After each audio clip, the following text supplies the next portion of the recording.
It's like Ricky Byers. Wait for this whenever you're ready. Good morning. Welcome to Unity of Hagerstown. We are certainly grateful that you are here with us today, and those who are on Facebook watching us, thank you so much. And we are going to start celebrating.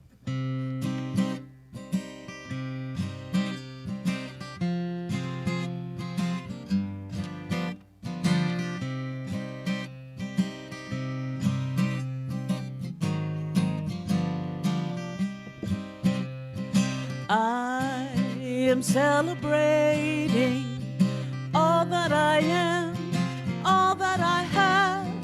I am celebrating all I am becoming today. I am celebrating all that I am, all that I have. Oh yes, so I am celebrating all I am becoming today. You are, oh yes, you are celebrating all that you are, all that you have. You are celebrating all you are becoming today. You are celebrating all that you are, all that you have. You are celebrating all you are becoming today. We are celebrating all that we are, all that we have. Oh yes, we are celebrating all we are becoming today. We are celebrating all that we are, all that we have. Oh yes, we are celebrating all we are becoming today. All we are becoming today. All we are becoming today. Oh, yes, thank you so much, Brent and Patty. Great way to start our service. It's so good to see each and every one of you here today. And in case you didn't notice, we're having a potluck today. And everybody's welcome to stay, no matter if you brought anything or not. Because I saw a number of crock pots come in. I'm pretty sure we have plenty of food for everybody. So we'll begin with our opening prayer, and I invite you to join me in this sacred activity. Taking a nice deep breath, and as we exhale, allow the body to relax. Another breath in, and as we exhale, allow the thoughts to calm down. Another breath in, exhaling, focusing on our heart space. And I invite you to allow my words to speak for you if you like. You can edit and you can translate them if it doesn't hit right. So in this moment, I release all the busyness of the day and become fully present here and now. I open my heart to that activity of spirit, that sweetness of spirit, to engage in loving conversations today, to awaken a deeper sense of compassion. I know that the presence of God is everywhere, all around me, throughout all creation, and throughout me. And this presence of God leads me in wonderful ways through that deep inner knowing. It leads me also to greater love, greater understanding.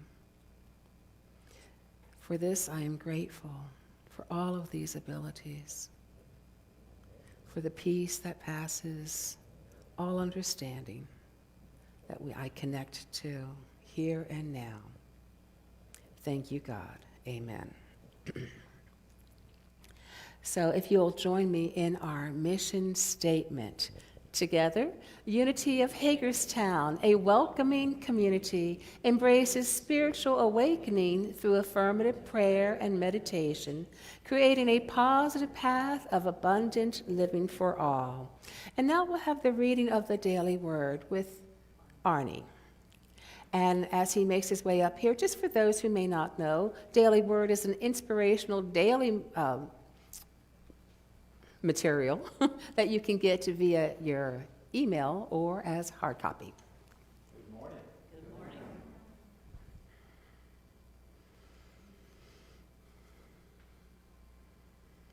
Good morning. Nope. Am I here?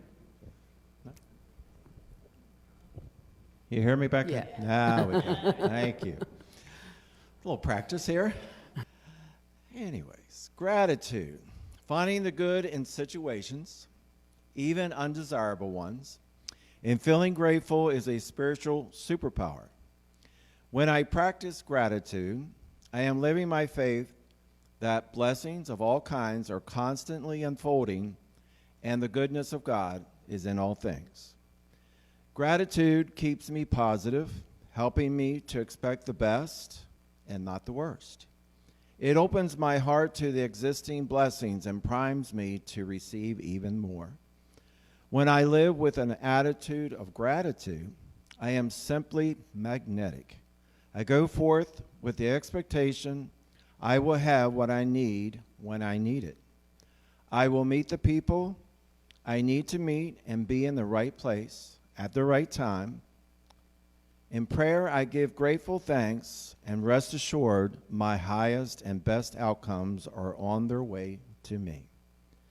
Psalms 136 reads, "Oh, give thanks to the Lord, for he is good, for his steadfast love endures forever." And let's say the affirmation up on the screen. Practicing gratitude leads me to the best life has to offer. Hold that in our heart space for a moment. And one more time. Practicing gratitude leads me to the best life has to offer. Thank you. Thank you, Arnie. I like that affirmation in the middle of it. I am magnetic. Ooh, I'm going to be saying that one today. So we have an opportunity in which we can greet our neighbors. And just as a reminder, this is not to share your life story. You can do that at another time. And this is a group of huggers. So if you are not a hugger, please put your hand out or even a namaste if you don't want any physical contact, and we will honor that. And the beautiful musicians here will call us back from greeting our neighbors with a song. So let's greet our neighbors. Oh, and if you want to say hello to Facebook, YouTube friends, the camera's right there. It's pointed at me. Hello, Facebook, YouTube friends. We love you. We bless you.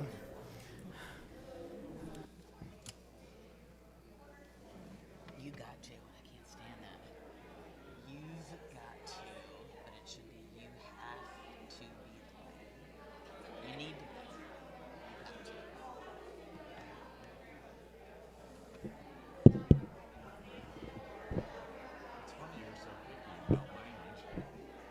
Well, it's not. You got to be. All right, start playing. Give a little bit.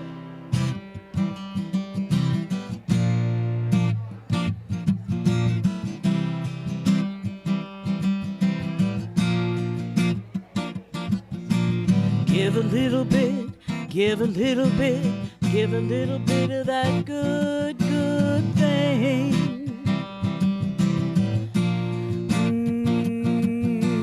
Give a little bit, give a little bit, give a little bit of that good, good thing.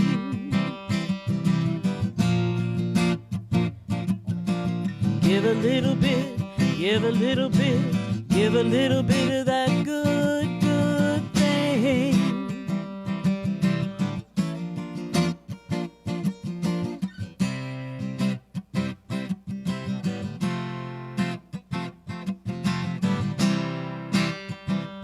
He's great with transitions. I'm not that great.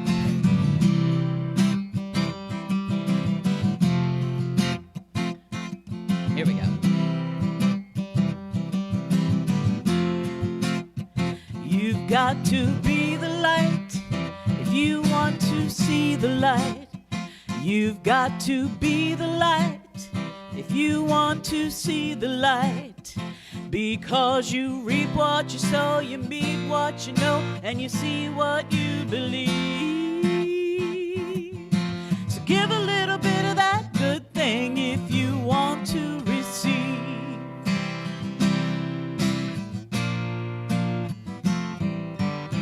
You've got to be the love if you want to see the love.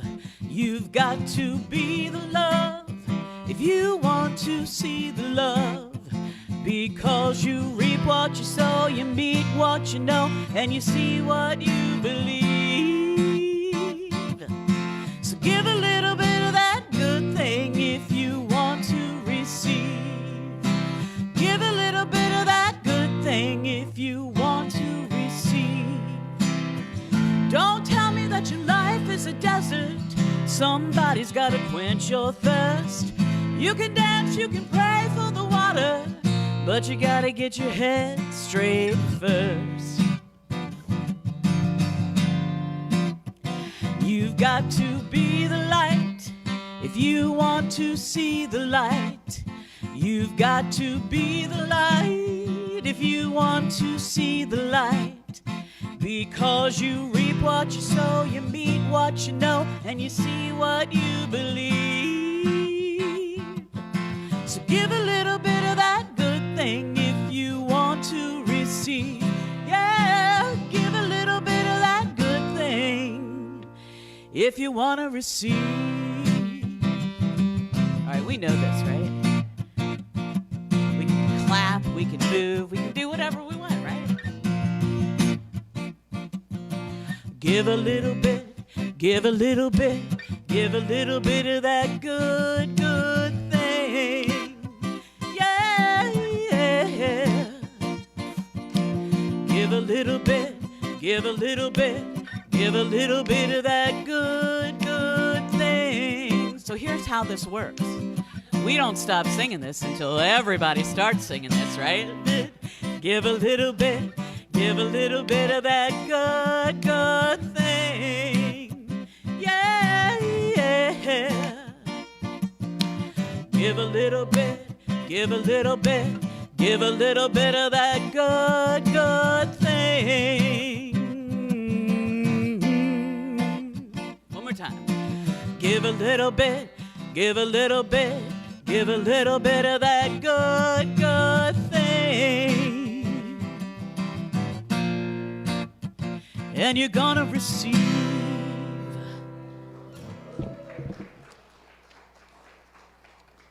Thank you, Brent and Patty. Great song. And now I'd like to invite our prayer chaplains up that have committed to 2025 service. Yes. I kept these beautiful, beloved prayer chaplains here all day last week, last Sunday. Okay, first, before we start, I'd really like to send out love and appreciation to Lois for serving in 2024. Yeah. We appreciate you, and we see that light that you give. So, my friends, in the book of Isaiah, the prophet is asked by God, "Whom shall I send? Who will go for us?" And he responds, "Here am I, send me." Today we gather to celebrate and recognize that each of you, because you've said, "Here am I, send me." Heeding the call to be a prayer chaplain means you were first willing to participate in training, which you did. In addition, you've committed to a daily spiritual journey based on love, faith, prayer, and gratitude, to demonstrate an active commitment to this ministry and its teachings, to hold a spiritual space of possibility for others and yourself, knowing and trusting that God is present no matter what. Lovingly listen and having and demonstrating a genuine interest in the well-being of congregants and the other prayer chaplains. and also to hold all that is shared in confidence. You have agreed to put this commitment into action by making monthly phone calls to the members here and also on continued monthly training. In the awareness of the activity of the Holy Spirit which has led you to this moment of commitment, I invite you to your heart space, and if your heart says yes, I ask that you respond with the words, I am, to these questions. Are you willing to accept this commitment and dedication? I am. Are you willing to remember to open a space for God no matter what? I am. Are you willing to do your best to stay prayed up? I am. Are you willing to support the other members of this prayer chaplain team? I am. Are you willing to practice, this is very important, self-care? I am. I'd like to quote from Myrtle Fillmore, co-founder of Unity, as she wrote, "As you learn to see the fullness of God's life and love and power in substance in others, you will know that you need not pour out your own to them. You will have the knowledge and the light to call their attention to what they have and to prompt them to use it. Dear ones, you have said, yes, I will create a space filled with compassion and love for anyone seeking it. I thank God for each and every one of you, your time, your energy, your dedication. Truly, this is such a beautiful, sacred service that you give to this ministry. For all the many, many visible and invisible ripples of blessings that will be the results of your loving service. You are an incredible gift to this ministry. Now, on behalf of the entire attendance here today and those who couldn't make it today, I'd like to invite us to bless these prayer chaplains, if you would join me in seeing them full of love and light. We bless you, we appreciate you, we see the light in you as you. And so it is. Thank you, my dears. Yes, okay. Yes. Yeah. Okay. I got a lot of stuff up here today. That's okay. We can get rid of it. So a woman went to her hairdresser to get her haircut in a little style because she and her husband were going to go on a trip to Rome. And she mentioned this trip to the hairdresser, or do you call it stylist now? I don't really know. And the hairdresser said, Rome? Why would anybody want to go to Rome? It's crowded, it's full of tourists, it's horrible. You're crazy. How are you getting there anyway? And the woman said, well, we're going with United, and we've got a pretty good rate. United, said the hairdresser. That's a terrible airline. They're never on time. They're always running late. Their flight attendants are rude. Their planes are old. Where are you staying in Rome? Well, we'll be at this exclusive little place over on Rome's Tiber River, and she named the hotel. Don't go any further. I know exactly where you're staying. That place is a dump. Everybody thinks it's exclusive, but it's just nothing special. The worst hotel in the city. The rooms are small, the service is awful, and they're overpriced. So what are you going to do when you're in Rome? Well, we're going to go to the Vatican, and we really hope to see the Pope. The hairdresser just laughed at that. You and a million other people want to see him. If you see him at all, he'll look the size of an ant, and you're going to be so far away. Good luck on this trip of yours. A month later, the woman comes in again to the salon, and the hairdresser asked her about her trip to Rome. And she goes, it was wonderful. Not only were we on time in one of United's brand new planes, but it was overbooked, and they bumped us up to first class, where we were taken care of hand and foot by the flight attendants. The food, the wine was great. And the hotel, They had just finished $1 million renovation. It was a jewel, the best in the city, I guarantee it. They had also overbooked, and they bumped us up to an entire suite that was overlooking this river, overlooking everything. Well, muttered the hairdresser, that's all well and good. But I know you didn't get to see the Pope. Well, actually, we were pretty fortunate because as we toured the Vatican, one of the guards tapped me on the shoulder and said that sometimes the Pope likes to meet individuals and talk to them. And if I would be so kind as to follow the guard back into the office, a private office, the Pope would personally greet me. Sure enough, 5 minutes later, the Pope walked through the door, shook my hand, and of course I knelt down, and he spoke a few words to me. Oh, said the hairdresser, just what did he have to say? He said, where'd you get that lousy haircut?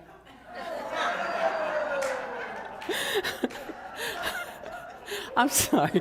I apologize for these. I loved it, though. Sometimes our inner critic can sound like that hairdresser, right? Just being a downer and negative on everything, even so far as, calling us names, tearing ourselves down. But we actually do know better. We know that we're not what that inner voice tells us. We know we are so much more. We're not the inner critic. We're not even this body. We are spirit expressing as light, not a creation of love.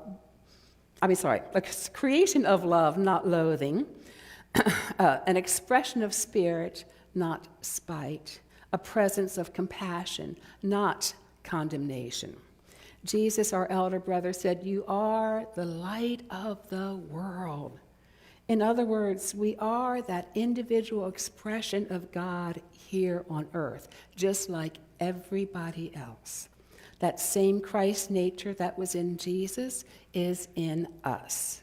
So what does it mean to be the light of the world? If we look at the word light, we can see that it is not only a noun, but a verb and also an adjective. As a noun, one definition, of course, is that which helps us to see, makes things visible, as in the light of the sun helps us to see what's around. Or a radiance, a luminescence, a brilliance, even a dazzle, if you will. We are the light that makes God's presence visible here on earth.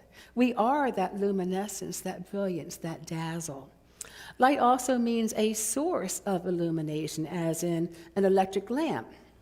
Well, guess what, my friends? We are also the source of that light as well, being one with our Father. Another way light is used as an expression in someone's eye, the light in their eye. We can see and recognize this light in another, can't we? Yes, we can. We express light. When we are consciously living from that connection with Source, we see things in a different light, a different awareness, a different consciousness, spiritual illumination by divine truth. As a verb, it means to provide with light, or lighting, to illuminate, to light up the room. You may have met devout people from all walks of life who seem to have that inner light really glowing within them. They seem to radiate.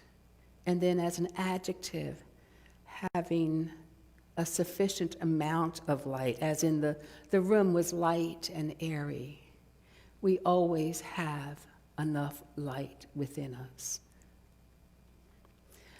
So as we keep on this spiritual journey, as we continue with our spiritual practices, we bring more light into our lives. All that is blocking that light from shining, we learn to heal. We learn to let go. So we are in every aspect a being of light. But how do we step into really owning that? And doesn't it feel like there's a little bit of pressure? You're the light of the world? It feels like a little bit of pressure to me until I remember it's not my personality, it is my higher self. To get there in in a real way to owning that light of the world, it helps me when I think of one of my favorite quotes by Reverend Linda Martella Whitsett. Enlightenment is temporary. In other words, even the wisest sages have bad days sometimes. So we might have this wonderful aligned day or moment even with that source of light within. And next thing you know, someone is cutting us off in traffic and it goes out the window. And that's okay. Enlightenment is temporary. We have knowledge that we are 100% human, but we're also 100% spirit as well. So the first thing to do, really, to consciously and intentionally be that light expressing, is to acknowledge it. And coming from that root word knowledge, to know it. And we know this through perhaps an experience that we've had, maybe a mountaintop experience in which we looked out on the valley, a beautiful vista in front of us, and we felt a calm come over us. We felt connected to everything that we saw. Maybe it was a beach experience in which what seemed endless, the ocean, the infinity of that, rang true to something within us, resonated within us. Acknowledge it. However briefly, that feeling of oneness that we have experienced. I read recently a news story about someone who I think understood this idea of oneness. Taylor Schenker, living outside of Asheville, North Carolina, was searching through the debris along the Shenandoah River to help recover things from her friend's house, which had been completely destroyed. And as they sifted through mud and broken vegetation and who knows what else, she kept coming across different photos that had been washed downstream, covered with mud. Let me get, there we go. And there's a couple of them. She realized that people take photos because it's a moment they want to remember. And so every photo she found felt special to her. And that night when she went to bed, she kept thinking about these photos and the ones who were behind the camera and the ones who were in front of the camera, and how this reminder of that beautiful moment has been swept away from them. So she decided to use social media to help reunite families with the photos. And she started an Instagram account. I think it's Photos from Helene, maybe. I'm not sure exactly what it is. And then the search and rescue teams found out that she was doing this and started giving her more and more photos to post. She recognized, though, when someone claimed a photo, it was like a reunion with that memory. And so she liked to hand deliver the photos back to those to whom they belonged. She saw it as a privilege and a moment of connection. I believe that Taylor was shining her light throughout this. So this understanding that we are light is found in every faith tradition. In the Upanishad, the light that shines above the heavens and above this world, the light that shines in the highest world, beyond which there are no others, that is the light that shines in the hearts of all. I'm just going to reword that, all. And then also in the Gospel of Thomas, there is a light within a person of light, and it shines on the whole world. And then our beloved poet Rumi understood that the light is in everyone, is all one light. If 10 lamps are present in one place, each differs in form from another, yet you can't distinguish whose radiance is whose when you focus on the light. In the field of spirit, there is no division. It is only one light throughout all creation. We are one with this source of love, peace, harmony, and that presence is all there is. One power, one presence, active in the universe, active in each of our lives. So once we have that experience or that knowledge of light, of oneness, we admit the light. We speak that truth. We claim it. Jesus said, I am the light of the world. He was making public his purpose of being this light, of being a human aware of his divine connection. Affirming the light that we are, we attune to the light, that source within, and then radiate it. To attune to this source is to consciously be aware that we are united with it. We are one with the light. Acknowledge, admit, attune. To attune means also to set aside our personal ego so that our higher self, our Christ nature, might come forth. To surrender, which, that's not a real popular word, but that's what that means. Surrender is to set aside our little self for our higher self, my friends. To release our human limitations to make way for the divine.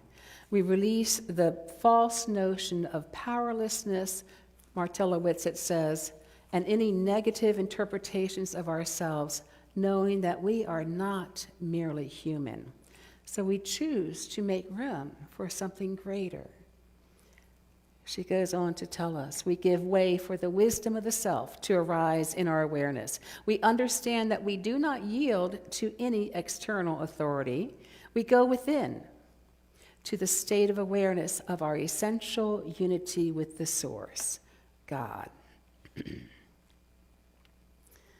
As we allow this light to shine, no longer struggling against it, we admit the light in our consciousness. We acknowledge, admit, allow, and when we do that, we shift from doing into being, human being. We find that we truly are shining that light so brilliantly, and looking around, we begin to see the one light throughout all creation. From the food we eat, to the clothes we wear, to our next door neighbors. All is light. Eckhart Tolle tells us, whenever you are present, you become transparent to the light, the pure consciousness that emanates from this source. You realize that the light is not separate from who you are, but constitutes your very essence. So,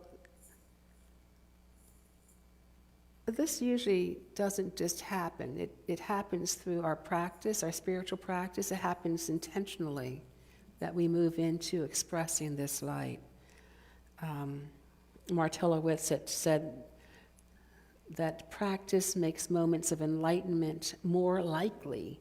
Practice builds neural pathways that increase the likelihood of enlightened moments. Whatever your practice is, meditation, prayer, Tai Chi, whatever connects you to that, or you're always connected, whatever makes you aware of your connection to the source of all, continue to do it, to continue to deepen it as well. Martella, I'm going to give you one more quote from Whitsett. In the way that a prism bends light into an array of diverse colors, or a wintry cloud breaks out into billions of unique snowflakes, the inexpressible one takes on infinite expressions as the life, love, intelligence, and all qualities that could be recognized as divine. All these divine qualities are expressible by you and by me. We are the inexpressible one expressing. We are the light of the world. So in the upcoming weeks, we're going to have a series looking at some of these qualities, 12 powers that we all have. They're inherent within each of us, that Charles Fillmore, co-founder of Unity, identified. The series is based on divine audacity, and we'll have a Sunday series and also a Wednesday discussion of the book, which feel free to sign up if you like. But I'd like to close this talk with a section from the book just to give you a sample of it. Being the light requires us to claim audaciously our divine identity, or I am power. In an elevated awareness, we understand that the source of the light is not personal, that I am is not personal power, it is spiritual power. Just as God is not a personality, the infinite self, I am, or divine identity, is not our personality. Knowing our light derives from the one mind, or God, and not our personality, we can feel assured that we do not have to rely upon our human characteristics as our source. We can be fully human with our human inconsistencies, foibles, and incompetencies. Even so, we can be the light of the world. Whenever we experience and express love, we are divine love. Whenever we intuitively know how to act or what to do, we are divine wisdom. Since the divine is not a person, but a principle, we are, so to speak, a chip off the old block. The love principle and the wisdom principle are our true nature. We can identify ourselves as these principles. We can shine the light of these principles into our world. I think Jesus knew this. Jesus' purpose in his day is your purpose and my purpose and ours, to be the light of the world. We plug into the source of one mind and derive from the source our spiritual capacities that we express in common human circumstances. So I'm going to invite you to join me in this affirmation. Together, I am the light of the world. And just close your eyes, repeat that silently to yourself and see how that feels. Just a moment of reflection. How does it feel in your body? I am the light of the world. Is it uncomfortable? Is it empowering? I am the light of the world. So we're going to move into a time of meditation.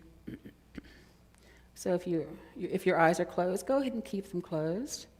If not, I invite you to close them or gaze softly down at the ground.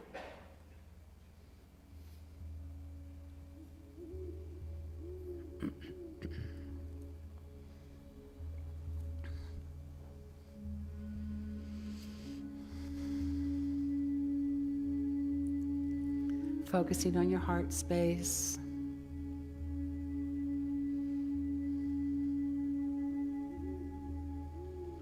Silently affirming, I am the light of the world. I am the light of the world.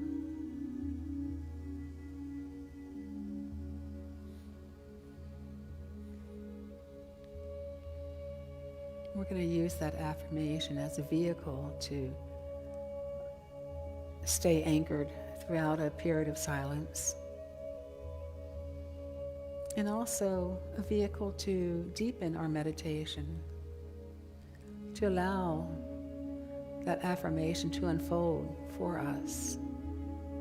If there's discomfort around it,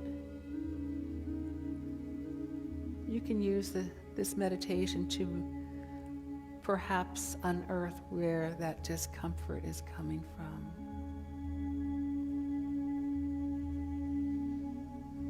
If it feels empowering for you, you can use this meditation to move more fully into that power. It's a principle, not a personality. The principle of power, spiritual power, coming from spirit. I am the light of the world. I radiate the light of love. The light of understanding dawns on my mind.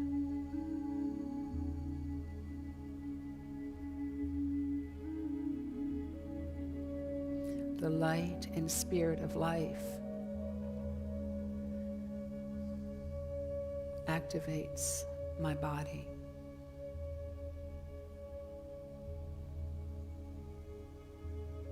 I am the light of the world. I let my light shine.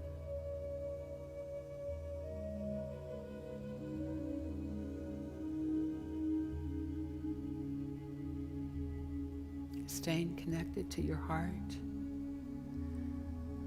claiming that light, knowing it is so. We move into the silence. I am the light of the world.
And as we gently bring this time of meditation and reflection to a close,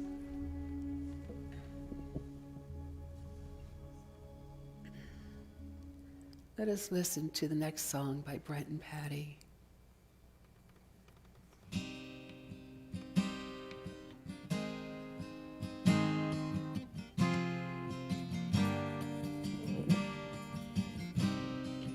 You are the heart, you are the hands, you are the voice of spirit on earth, and who you are and all you do is a blessing to the world. We are the heart, we are the hands, we are the voice of spirit on earth, and who we are and all we do is a blessing to the world. I am the heart, I am the hands, I am the voice of spirit on earth, and who I am and all I do is a blessing to the world. I am the heart, I am the hands, I am the voice of spirit on earth, and who I am and all I do is a blessing to the world. I'm a blessing to the world.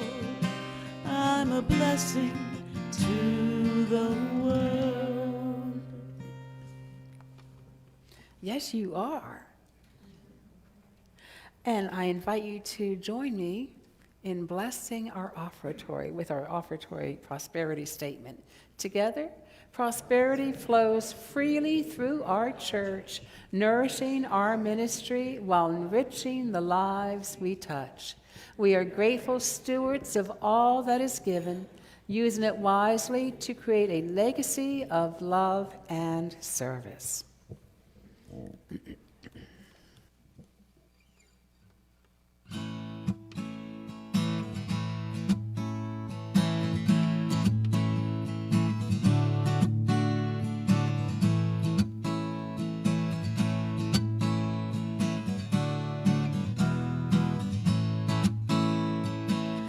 A mighty river is flowing, bringing life to the land.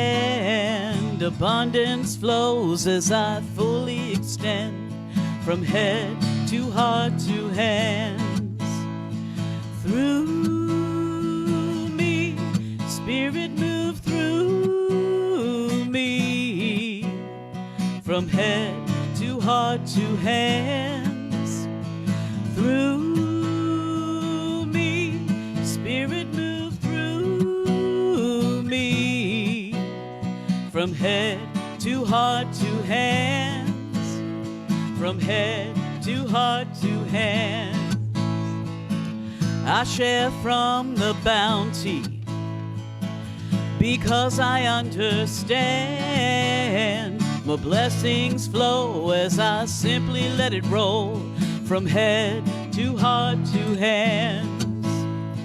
Through me, Spirit move through me, from head to heart to hands.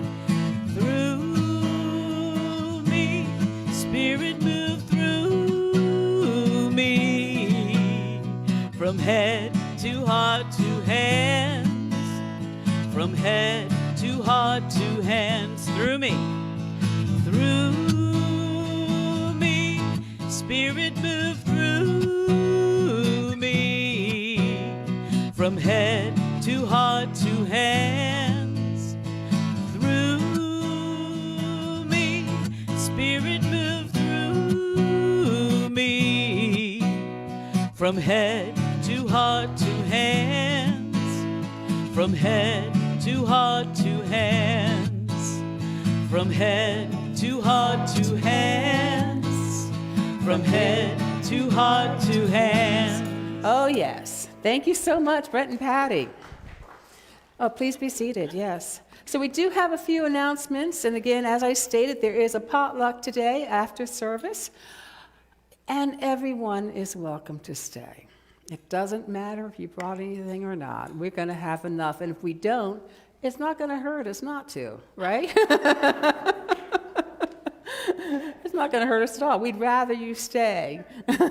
And immediately after the potluck, the Dances of Universal Peace, brought by Kathy Palmer. It's such a wonderful, sacred activity. If you haven't joined us before, you've never experienced it, I invite you to consider staying today. It's simple movements, easy chants.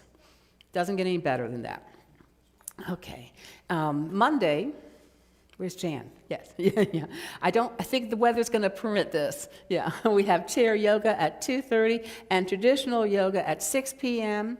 There's a flyer out there because she's got lots of activities in between the two as well. So you can come and stay, for the activities, or you can come early for the traditional yoga and partake in breathing exercises, nutritional tips, and she's a wealth of knowledge. She is. Just take it. Okay. And as I said, Divine Audacity. This is the book that we're going to be studying. That you can. There's still time to sign up, but if you have signed up, and hopefully you have the book, we're going to be talking about up to page. Wait a second. I think it's 30. No, up to page 35. So please read up to page 35 for Wednesday's discussion. Men of Unity are meeting on Thursday. Oh, and just an FYI, if you don't have the book yet, you can still join in on the discussion. We'll make sure that you understand you're not lost. Men of Unity are meeting on Thursday at 6:30, and that's open to every male. And Women of Unity next Sunday are meeting for a talking stick circle facilitated by Amy, and to really get clear on how. Did I say the wrong time? 6 o'clock, sorry. Okay. Yeah, okay. But the Women of Unity after service next Sunday with a talking stick circle to really share on everybody's heart how they see this group proceeding. And you're encouraged to bring a lunch so that you're not hungry during the talking stick circle, and you can participate fully. On the 24th, that's a week from Friday, isn't it? Yeah, dinner and games. Yes, I'm very competitive. But you know what? In a good-natured way, okay? There's a sign-up sheet for that as well.